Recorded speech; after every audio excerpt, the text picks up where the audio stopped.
bagian daripada sejarah Nabi Muhammad sallallahu alaihi wasallam. Ya, karena umat Islam di seluruh dunia termasuk di Indonesia telah mempersiapkan untuk satu apa yang disebut dengan Isra dan Mi'raj. Ya. Nah, jadi pada malam hari ini kita akan mengambil satu bagian daripada sejarah Nabi kita Muhammad sallallahu alaihi wasallam. Kita mengambil beberapa peristiwa bersejarah ya tentang sirah Nabi Muhammad sallallahu alaihi wasallam ba'da hijratil Habasyah, ya, setelah hijrahnya para sahabat dari Habasyah ila al-hijrati lil Madinah, ya, menuju hijrahnya Nabi dan para sahabat ke kota Madinah.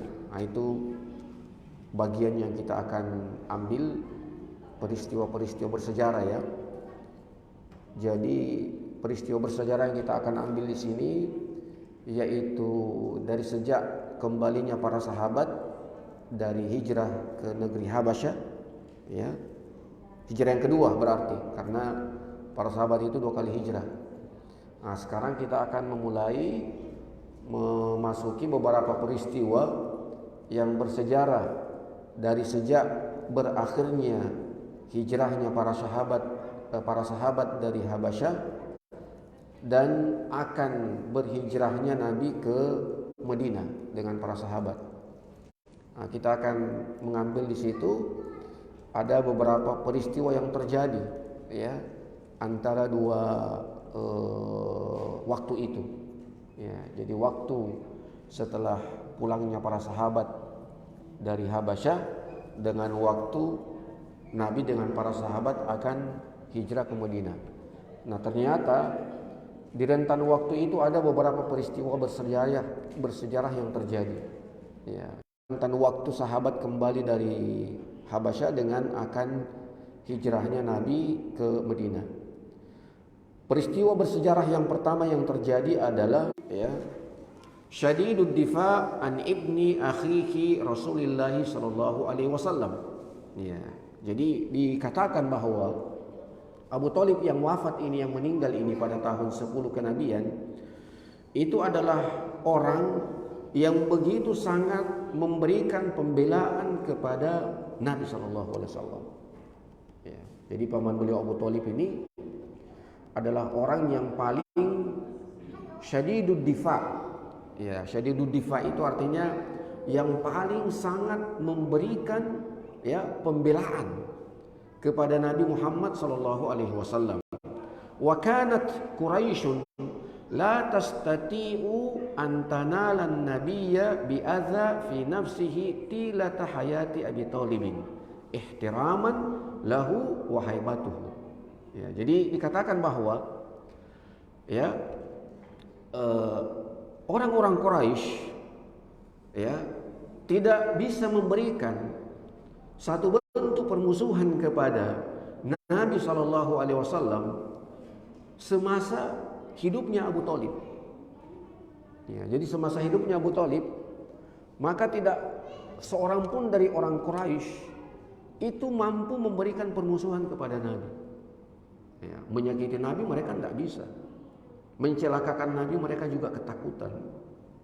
Itu semasa hidupnya paman beliau yaitu Abu Thalib. Ya. Falamma mata Abu Thalibin, tetapi ketika wafat Abu Thalib, ketika meninggal Abu Thalib, jara'at Quraisyun ala tasdidi al-adza lin Nabi sallallahu alaihi wasallam. Ya. Tetapi ketika paman beliau telah wafat yaitu Abu Thalib, maka apa yang terjadi? Yang terjadi adalah tasdidul adza lin Nabi sallallahu alaihi wasallam. Ya, maka orang-orang Quraisy mereka sudah berani memberikan permusuhan kepada Nabi, bahkan mereka ya dalam beberapa kesempatan itu apa? Menyakiti Nabi sallallahu alaihi wasallam. Ya. Jadi dalam beberapa kesempatan mereka sampai menyakiti Nabi Sallallahu Alaihi Wasallam. Bahkan bukan cuman hati Nabi yang mereka sakiti, sampai fisik Nabi pun mereka juga telah berani melakukannya. Walidzalika kanat wafatuhu mab'atsu huznin amikin lin Nabi Sallallahu Alaihi Wasallam. Ya, makanya meninggalnya Abu Thalib itu bisa dikatakan sebagai suatu peristiwa yang sangat memilukan hati Nabi. Ya. Karena orang yang selama ini yang membela beliau itu telah wafat, telah meninggal. Ya. Wa qad harasa an-nabiy sallallahu alaihi wasallam an yaqula Abu Thalibin kalimatal Islam wa huwa ala firashil mauti. Ya. Ternyata Nabi sallallahu alaihi wasallam itu ingin balas budi. Ya. Jadi Nabi itu bisa dikata orang yang paling memperhatikan orang yang pernah memberikan kebaikan kepadanya. Ya. Jadi Nabi itu seperti itu kepribadian Nabi. Ya. Nabi kalau ada orang yang pernah berbuat baik kepada beliau, maka beliau akan berusaha untuk membalasnya dengan lebih dari apa yang telah dia dapatkan dari orang tersebut. Ya, itulah Nabi. Ya. Makanya ketika Nabi itu diusir dari kota Mekah, ya, Nabi kan pernah diusir dari kota Mekah, ya, sampai beliau kemudian ke Taif, ya, sampai kemudian beliau ke Taif, ya. Nah, ternyata beliau di Taif juga ditolak, bahkan diusir, dilempar dengan batu. Ya. Akhirnya beliau mau kembali lagi ke Mekah, tetapi ternyata ketika beliau mau masuk di Mekah itu terancam nyawa beliau, kecuali beliau harus menemukan orang yang bisa memberikan jaminan hidup kepadanya. Ya. Jadi istilah penjamin itu sudah ada di zaman Nabi. Ya. Sama dengan orang asing yang mau datang ke Indonesia, harus ada yang memberikan jaminan kepadanya, penjaminnya itu istilahnya. Ya. Jadi kalau ada tamu yang mau datang ke suatu negeri, biasa ada yang memberikan penjaminan untuknya. Ya, apalagi istilahnya itu. Suaka. Ya, jadi ada yang memberikan suaka kepadanya. Apakah dari instansi, apakah dari yayasan, ya. Nah, jadi memberikan jaminan. Jadi kalau terjadi apa-apa dengan orang tersebut, maka penjamin itu yang akan bertanggung jawab. Nah, maka Nabi Sallallahu Alaihi Wasallam ketika akan masuk ke Mekah, beliau tidak bisa. Taruhannya adalah nyawa. Ya. Banyak Nabi menawarkan kepada beberapa pemuka Quraisy untuk beliau diberikan jaminan untuk bisa masuk ke dalam kota Mekah dengan dibayar, tapi tidak ada yang berani. Tidak ada yang berani. Nah, muncullah satu sosok yang bernama Mut'im ibnu Adi. Ya. Nah, Mut'im ibnu Adi ini orang Quraisy, ya, kafir. Ya. Maka dia dengan lantangnya mengatakan, saya akan memberikan jaminan keamanan kepada Rasulullah sampai dia masuk. Makanya ketika Nabi akan masuk ke kota Mekah, dia sudah siap dengan pedangnya. Ya, Mut'im ibnu Adi itu sudah siap dengan pedangnya. Pokoknya kalau ada yang mau ganggu Nabi, dia berhadapan dengan saya. Padahal Mut'im bukan seorang Muslim, cuman dia yang berani untuk memberikan jaminan hidup kepada Nabi sampai masuk ke dalam Mekah. Ya, menemui keluarganya. Jadi selama perjalanan masuk ke dalam Mekah itu, Mut'im ibnu Adi di samping Rasulullah. Kalau ada yang berani macam-macam, berhadapan dengan Mut'im ibnu Adi. Nah, Nabi ternyata tidak pernah melupakan jasa yang pernah dia dapatkan dari seorang Mut'im ibnu Adi. Ya. Makanya ketika terjadi perang Badar terjadi, ya, pada tahun ketiga Hijriah, ya. Kedua Hijriah, kenapa ketiga Hijriah? Ya, perang Badar tahun kedua Hijriah. Ya. Berapa tawanannya orang kafir Quraisy ketika itu? Tawanannya orang Quraisy ketika itu kan yang meninggal dari pasukan kafir Quraisy 70. Yang tawanan 70 orang juga. Ya, 70. Jadi 70 yang meninggal mati pasukannya kafir Quraisy. Kemudian 70 juga yang menjadi tawanan. Nah, Apa kata Nabi Sallallahu Alaihi Wasallam tentang Mut'im ibnu Adi? Nabi mengatakan, kalau sekiranya itu Mut'im ibnu Adi masih hidup, ya. Jadi kalau sekiranya itu Mut'im ibnu Adi masih hidup, maka kapan dia minta supaya saya bebaskan 70 orang tawanan itu, saya akan bebaskan. Ya. Bayangkan itu bagaimana balas budinya Nabi Sallallahu Alaihi Wasallam. Ya. Nabi itu bukan orang yang bukan orang yang itu istilahnya kalau begitu orang pernah berbuat baik kepada kita, lalu setelah dia butuh kepada kita, kita lempar jauh-jauh muka. Apa itu istilahnya? Ya. Ada biasa begitu. Ya. Dulu pernah dia tolong kita, tetapi setelah suatu saat dia sangat butuh sesuatu, dia datang kepada kita kabur, kita lari. Iya. Jangan sampai terjadi seperti itu. Iya. Jadi ya dalam ayat Al-Qur'an itu disebutkan wala tansawul fadla bainakum. Jangan pernah kalian melupakan perbuatan baik yang pernah kalian dapatkan dari orang lain. Ya. Seperti itu. Ya. Jadi Masya Allah, ya. Karena memang kehidupan kan tidak selamanya itu milik kita. Kadang dunia itu hari ini milik kita, besok bukan. Ya. Kadang dunia itu hari ini bukan milik kita, tapi besok ada milik kita. Ya. Kan biasa begitu. Ya. Makanya ini satu pelajaran penting.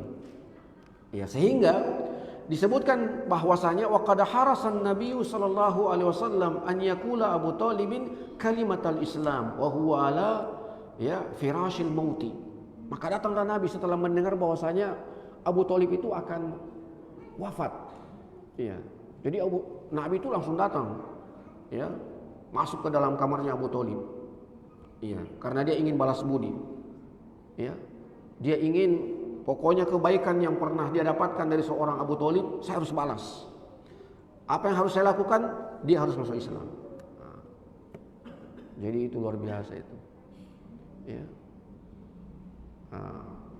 Kalau kita kadang biasa orang tua yang luar biasa kita tidak hormati, padahal orang tua itu luar biasa. Ya. Bahkan ada kasus itu orang tuanya dia adukan ke pengadilan. Ya.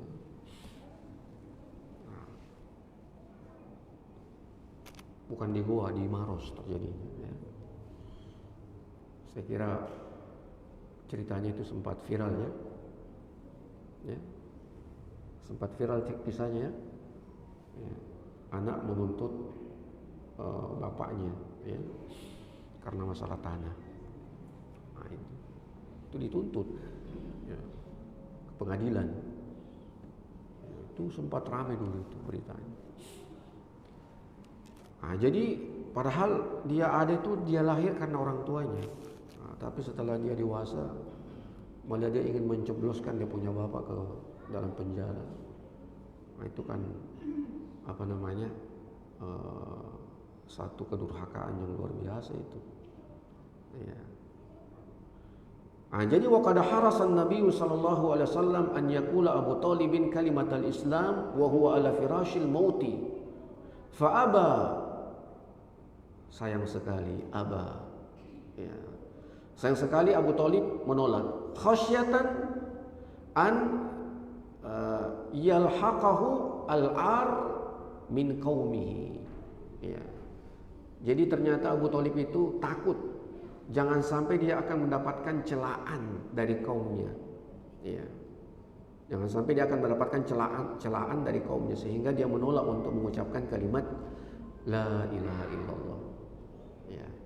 Padahal Nabi itu ingin sekali Abu Thalib itu masuk Islam.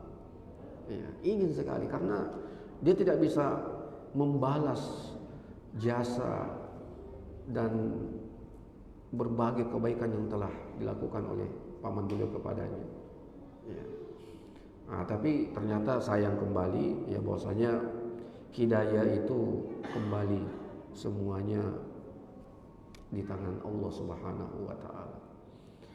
Ya, tetapi alhamdulillah walaupun Abu Thalib tidak sempat mengucapkan kalimat la ilaha illallah, tetapi Allah Subhanahu wa taala memberikan secara khusus kepada Nabi sallallahu alaihi wasallam syafaatnya. Ya, jadi ada syafaat yang khusus yang Allah berikan kepada Nabi untuk diberikan kepada Abu Thalib, yaitu Abu Thalib cuman akan ditempatkan di neraka yang paling dangkal, ya, bukan di neraka yang paling dalam, ya. Jadi cuman ditempatkan di neraka yang paling dangkal. Nah, itulah syafaat, ya. Itulah syafaat yang Allah berikan kepada Nabi Muhammad untuk diberikan kepada ya Abu Thalib, karena syafaat itu cuma dua syaratnya. Ya, syafaat itu cuma dua syaratnya. Yang pertama, Allah memberikan izin kepada siapa yang akan memberikan syafaat. Yang kedua, Allah meridhoi orang yang akan diberikan syafaat. Cuma dua syaratnya saja. Allah kasih izin itu yang akan memberikan syafaat, dan Allah ridho kepada orang yang akan diberikan syafaat. Nah, itu dua syarat. Ya.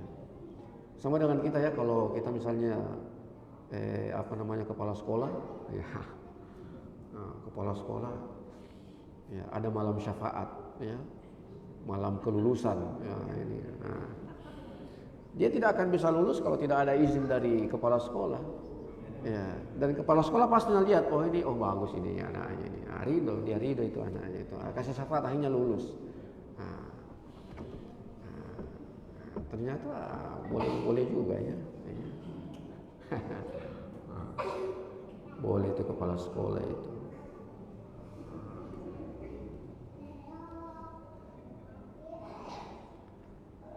Nah, jadi sayang sekali ya, karena memang dalam Al-Quran Allah Subhanahu wa ta'ala telah mengatakan itu, maka lin nabi wal ladzina amanu an yastaghfiru, ya, tidak pantas bagi Nabi dan orang-orang beriman itu untuk memintakan ampun kepada orang-orang yang tidak beriman kepada Allah.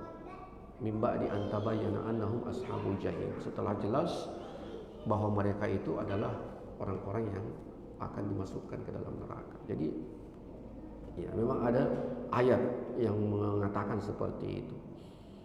Ya, dalam ayat yang lain juga disebutkan innaka la tahdi man ahbabta walakinallaha yahdi man yasha. Kan begitu ya. Ya, innaka la tahdi man ahbabta. Engkau tidak akan bisa memberikan hidayah kepada orang yang engkau cintai sekalipun. Walakinallaha yahdi man yasha. Tetapi yang memiliki kewenangan untuk memberikan ya ampunan itu adalah Allah Subhanahu wa taala. Ya, tapi kita cuma berusaha. Ya, kita cuma berupaya saja. Tapi bagaimana natijahnya, bagaimana hasilnya itu kembali kepada Allah Subhanahu wa taala. Kemudian peristiwa yang kedua yang terjadi, rentan antara setelah hijrahnya para sahabat dari kota Mekah, dari kota Habasyah, negeri Habasyah, dengan akan hijrahnya ke kota Madinah adalah matat Khadijatu radhiyallahu anha fi tilka sanah nafsuha. Di tahun yang sama, yaitu tahun 10 kenabian, wafat Khadijah, ya, istri Nabi sallallahu alaihi wasallam. Wa qad kanat Khadijatu tukhaffifu 'anil Rasul sallallahu alaihi wasallam humumahu wa ahzanahu, ya, lam lima yalqa min adai Quraisyin. Ya. Jadi ternyata ini Khadijah ini bagi Nabi sallallahu alaihi wasallam itu sangat luar biasa. Kenapa? Karena Khadijah ini selalu menjadi penghibur hati Nabi sallallahu alaihi wasallam. Iya. Khadijah itu selalu datang untuk apa? Untuk meringankan beban Nabi sallallahu alaihi wasallam. Jadi beliau itu bukan datang untuk semakin menekan ya kehidupan Nabi, tidak. Khadijah itu sosok yang kapan dia datang kepada Nabi sallallahu alaihi wasallam, maka dia adalah sosok yang menjadi penghibur bagi Rasulullah sallallahu alaihi wasallam. Maka Khadijah adalah seorang sosok yang menjadi orang yang meringankan beban Nabi sallallahu alaihi wasallam, karena beban Nabi itu luar biasa. Tanggung jawab Nabi itu luar biasa. Ya. Yang kalau tidak ada orang yang membantu ya untuk meringankan tanggung jawab Nabi SAW itu, Nabi juga seorang manusia. Ya. Nabi juga seorang manusia. Nabi bisa sakit, Nabi bisa terluka, Nabi bisa gelisah, Nabi bisa khawatir. Ya. Yang membedakan antara kita dengan para nabi kan cuma Allah uhiya ilaihim. Allah menurunkan wahyu kepada mereka. Tetapi secara fisik kita sama dengan para nabi. Ya, secara fisik kita sama dengan nabi. Ya. Mereka kadang sakit, mereka kadang menangis, mereka kadang seperti itu. Nah, jadi nabi itu ya, keberadaan sang istri Khadijah radhiyallahu taala anha itu betul-betul sangat luar biasa. Makanya sebenarnya peran seorang istri itu berperanlah seperti perannya Khadijah. Karena yang paling banyak memikirkan keluarga kan suami. Ya. Yang paling banyak beban keluarga itu seorang suami. Ya. Karena suami kan apa ya, pemimpin. Ya. Pemimpin, suami itu pemimpin. Ya. Dan memang yang paling banyak berpikir tentang keluarga itu adalah suami. Ya. Yang paling banyak berpikir itu tentang keluarga adalah suami. Nah, makanya seorang istri yang ideal itu adalah seperti sosoknya Khadijah. Selalu datang untuk apa? Untuk menghibur hati suami. Selalu datang untuk apa? Untuk meringankan beban, tanggung jawab suami. Bukan datang malah semakin menambah ya, tekanan hidup seorang suami. Makanya itu tidak akan pernah dilupakan oleh Nabi Shallallahu Alaihi Wasallam. Ya, Nabi seperti itu pribadinya. Ya. Siapapun yang pernah berbuat baik kepadanya, Nabi tidak akan pernah lupakan. Nah, jadi tuhaffifu anir Rasul Shallallahu Alaihi Wasallam humumahu wa ahzanahu lima yalqa min ada'i Quraisy. Jadi Nabi itu setiap harinya itu mendapatkan berbagai perlakuan yang buruk dari orang-orang Quraisy. Maka setiap Nabi mendapatkan perlakuan yang buruk dari orang-orang Quraisy, maka setiap itu pula datanglah Khadijah untuk menghibur Nabi sallallahu alaihi wasallam. Ya. Seperti itu. Ya. Sama dengan suami kalau pulang dari kerja. Ya. Harusnya ya, sang istri itu langsung menyambutnya dari dalam rumah dengan sambutan yang apa namanya, yang ya senyuman. Ya. Iya.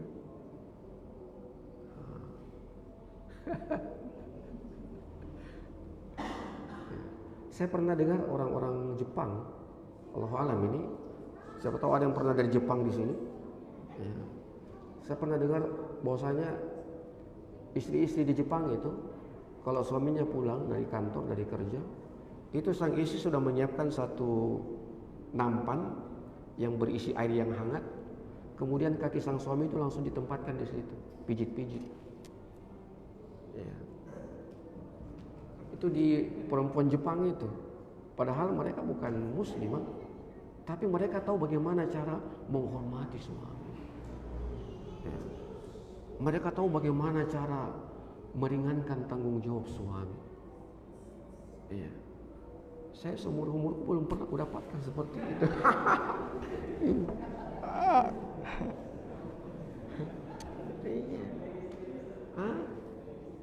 Bagus, cocok itu.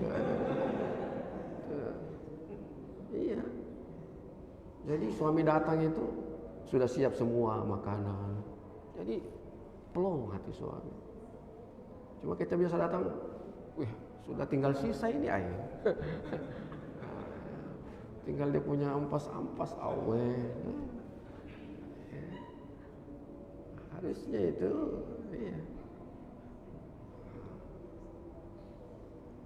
Bahkan sebaiknya itu memang Tidak boleh ada orang yang mendahului makan sebelum makan suami. Harusnya seperti itu. Saya ingat dengan hadis 3 pemuda yang terkurung dalam gua itu. Kan masing-masing menyebutkan amal solehnya supaya batu itu bergeser. Ingat, salah satu yang mengatakan amal solehnya itu sehingga batu itu bergeser, seorang anak yang tidak akan memberikan susu itu kecuali terlebih dahulu kepada bapaknya, baru kepada anak-anaknya. Nah, kalau kita bawa ke dalam kehidupan kita berkeluarga, ya suami istri, harusnya memang yang paling pertama mencicipi makanan seorang istri itu adalah suami. Harusnya seperti itu. Nah, cuma kan pada kenyataannya tidak. Saya biasa pulang rumah tinggal ampas, tinggal sisa. Ikan yang 1 ekor tinggal terpotong-potong. Pace. Belum bisa. Butuh daurah mereka, ya, butuh daurah untuk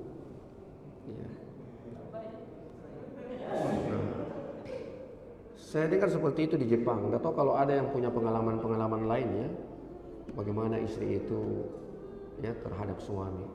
Cuman kalau kita lihat gambarannya Khadijah seperti itu, gambaran sosok Khadijah itu seperti itu. Bertambah beliau. Kalau kita kan semakin masuk rumah semakin bertambah beban. Kalau Khadijah tidak. Jadi ingin semua beban yang Nabi dapatkan di luar rumah itu langsung bisa ringan ketika masuk ke dalam rumah. Jadi dikatakan seperti itu. Bahwasanya sosok Khadijah itu begitu.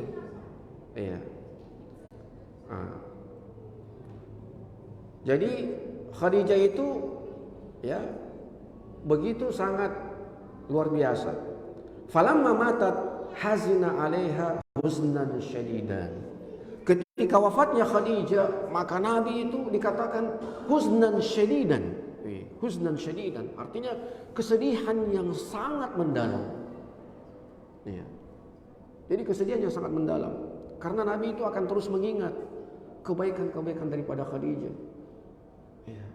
Dia tak akan pernah lupakan.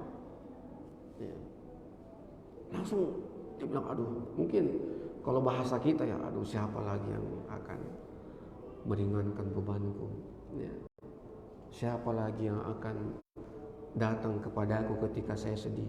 Nah, itu dia langsung terbayang itu ketika wafatnya Khadijah itu. Wasamma dzalikal am alladzi mata fihi ammuhu Abu Thalib wa zawjuhu Khadijah amul huzn. Maka tahun ke-10 kenabian itu di mana 2 orang wafat, sosok yang sangat dekat dengan Nabi yaitu Abu Thalib dengan Khadijah, maka tahun ke-10 kenabian itu disebut sebagai amul huzn, tahun kesedihan. Jadi disebut sebagai amul huzn, tahun kesedihan. Kemudian peristiwa yang ketiga, itu peristiwa yang kedua, ya. Sekarang masuk kepada peristiwa yang ketiga. Walamma ishtadda 'ala Rasul sallallahu alaihi wasallam qaida Quraisy wa azaha ba'da wafati ammihi wa zawjihi tawajjaha ila at-Taif la'allahu yajidu fi Saqifin husnil isfa li da'watihi wal intisari laha.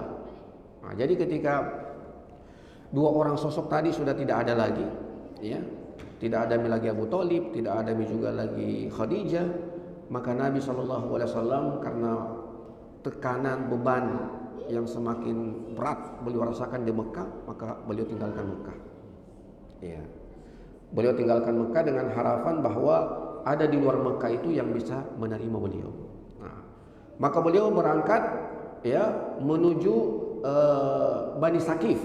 Bani Saqif ini di Taif. Walakinnahum radduhu raddan ghaira jamilin. Tapi ternyata penduduk Taif itu bukan menerima Nabi dengan baik, bahkan mereka memberikan perlakuan yang tidak baik kepada Rasulullah sallallahu alaihi wasallam. Wa aghrubihi sibyanahum faqadhafuhu bil hijarati hatta salad dam min qadamaihi at-tahirataini. Ya. Bahkan orang-orang Sakif itu menyuruh anak-anak mereka, anak-anak kecil mereka untuk melempar Nabi SAW dengan batu. Hatta sala adam min qadamaihi at-tahirataini, sampai kemudian dari lemparan batu itu mengenai kaki Nabi SAW, dan dari kaki Nabi itu mengeluarkan darah yang sangat suci. Ya. Summal taja'a ila bustan min basatini at-Taif. Ya, kemudian Nabi menuju suatu bustan, satu kebun dari kebunnya orang Taif. Wa tawajjaha ilallahi bihadza du'a al-khashi. Lalu kemudian beliau menengadahkan doanya kepada Nabi, kepada Allah Subhanahu wa taala dengan mengatakan, Allahumma ilaika ashku dha'fa quwwati. Ya Allah, kepadamu saya mengadukan akan kelemahan diriku. Ya. Jadi ini doa yang Nabi panjatkan kepada Allah. Allahumma ilaika ashku dha'fa quwwati. Ya.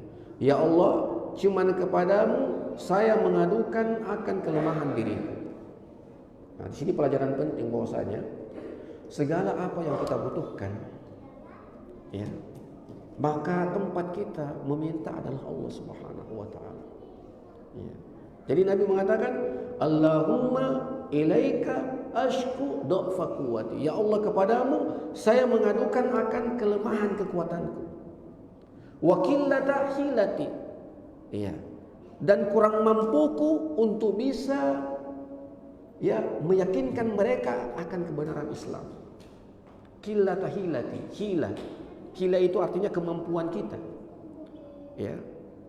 Jadi hila itu artinya kemampuan seseorang untuk mengelak. Nah, itu namanya hila. Ya. Jadi kemampuan seseorang untuk mengelak. Nah, jadi kita perlu belajar hila. Ya. Bagus ya. Kalau ada yang jago-jago hila itu ya, kemampuan untuk mengelak dia. Ya, jadi ada kalau karate kan, ya, bagaimana kita bisa mengelak dari tendangan, dari pukulannya. Nah, kalau kita misalnya seorang suami, ya, bagaimana kita bisa mengelak, ya, dari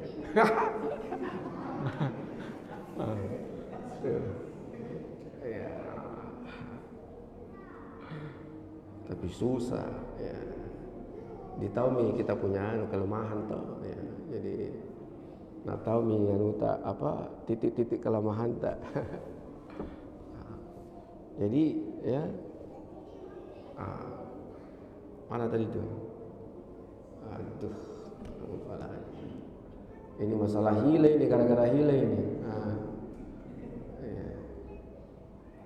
Gara-gara hile ini. Ya. Banyak itu kisah itu hile itu. Kalau saya ceritakan itu.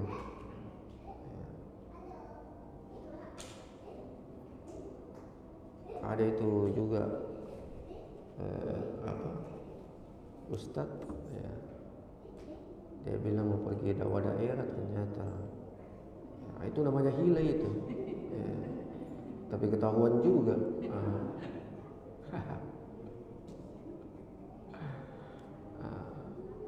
Jadi Nabi mengatakan wa qillata hilati, ya, kurang mampuku saya, ya. Maksudnya Nabi mengatakan, saya kurang mampu untuk meyakinkan mereka bahwasanya ajaran yang saya bawa ini benar. Nah, Nabi kurang, ya, mampu itu untuk menjinakkan hatinya orang Taif. Ya, wa qillata hilati. Nah, nanti yang mau belajar hila, kita belajar sebentar. Wahawani ala nasi ya arhamar rahimin.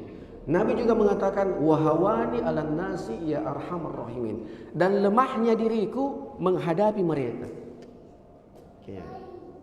Jadi sudah 3 ini, ya, aduannya Nabi kepada Allah Subhanahu wa taala. Wahawani ala nasi ya arhamar rahimin, dan lemahnya diriku untuk menghadapi mereka. Maksudnya Nabi mengatakan, ya, saya datang kepada mereka, tapi ternyata saya tidak mampu untuk menundukkan hati mereka. Nah, seperti itu mungkin bahasanya. Ya. anta rabba al-mustada'afin. Engkau adalah Rabb, Tuhan bagi orang-orang yang lemah, mustada'afin. Wa anta rabbi, dan engkau adalah Rabbku. Ila man takiluni, kepada siapa lagi saya mengadukan tentang perihal diriku. Ya. Ila ba'idin yatahajjamuni, apakah kepada orang yang jauh sana, yang tidak bisa, yang tidak mendengar, yang tidak mengetahui keadaan diriku. Au ila aduwin malak tahu amri, ataukah kepada musuhmu yang telah menguasai urusanku. Ya. Illam yakun bika ghadabun alayya fala ubali. Ya Allah, jika memang engkau tidak marah kepadamu, jika engkau memang tidak, ya, illam yakun bika ghadabun alayya fala ubali. Walaupun engkau marah kepadaku ya Allah, ya, maka saya tidak akan pernah marah kepadamu. Mungkin bahasanya seperti itu. Ya.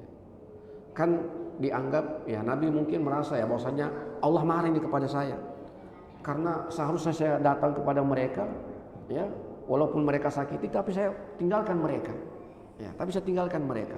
Mungkin Allah marah kepada saya karena saya tinggalkan mereka. Maka, ya, Nabi mengatakan saya tidak akan pernah marah kepadamu ya Allah. Walakin afiyatuka hiya awsa'ali, tetapi ampunanmu itu, ya, bagiku sangat luas. Ya. A'udzu binuri wajhika allazi asyrakat bihi dzulumat. Saya berlindung kepada cahaya wajahmu yang telah menyinari kegelapan. Wa salaha alaihi amra dunya wal akhirah. Ya, yang telah memberikan kebaikan kepada urusan dunia dan kepada urusan akhirat. Min an tanzila bi ghadabuk, ya, untuk engkau menurunkan marahmu kepadaku. Au tahillu bihi sakhatuk laka la'ata bi hatta tarda wala haula wala quwwata illa bika. Nah, jadi ini doa yang Nabi sallallahu alaihi wasallam panjatkan, ya, setelah beliau meninggalkan kota Taif. Nah, kemudian singkat saja, ya, setelah itu masuklah Nabi kembali ke kota Mekah, ya.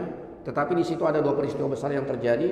Yang pertama, masuk Islamnya seorang yang bernama Adas.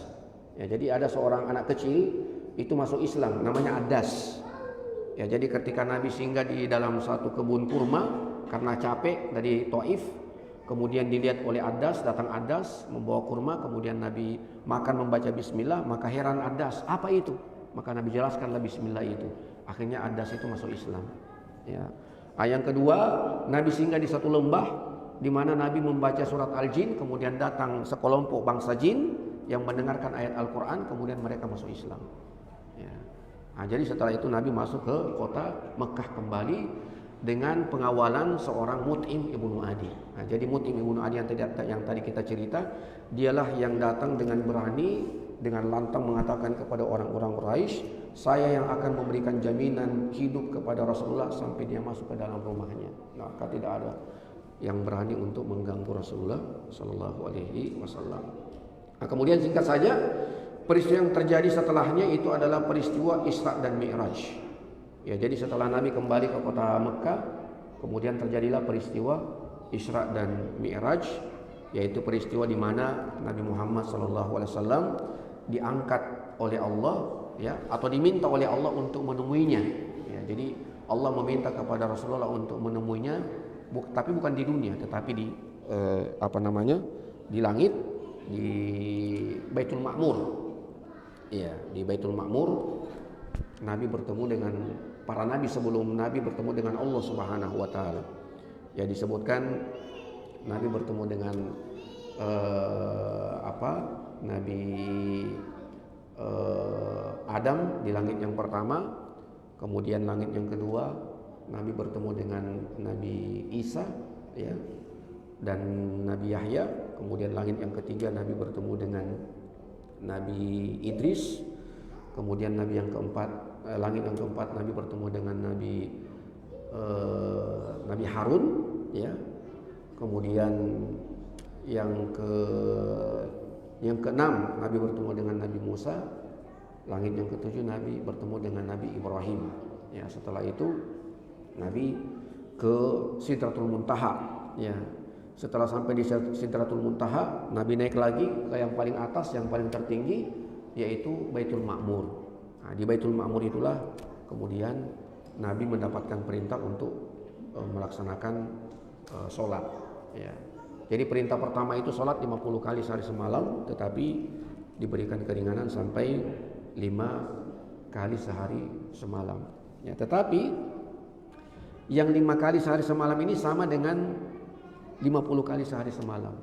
Ya, karena kata Nabi kita sallallahu alaihi wasallam, al-hasanatu bi asyrin amsalihha.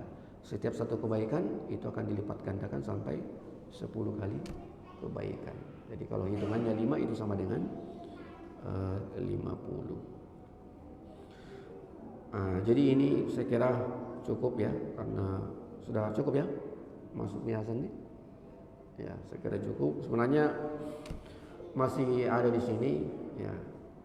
Tapi saya kira itu saja yang bisa kita sebutkan, peristiwa-peristiwa yang bersejarah yang terjadi di antara hijrahnya Nabi ke kota Madinah dengan setelah hijrahnya para sahabat dari Habasyah. Barakallahu fikum wa jazakumullahu khairal jaza. Mohon maaf kalau ada kata-kata yang kurang enak tadi didengar ya. Semoga Allah Subhanahu wa taala mengampuni kita semua.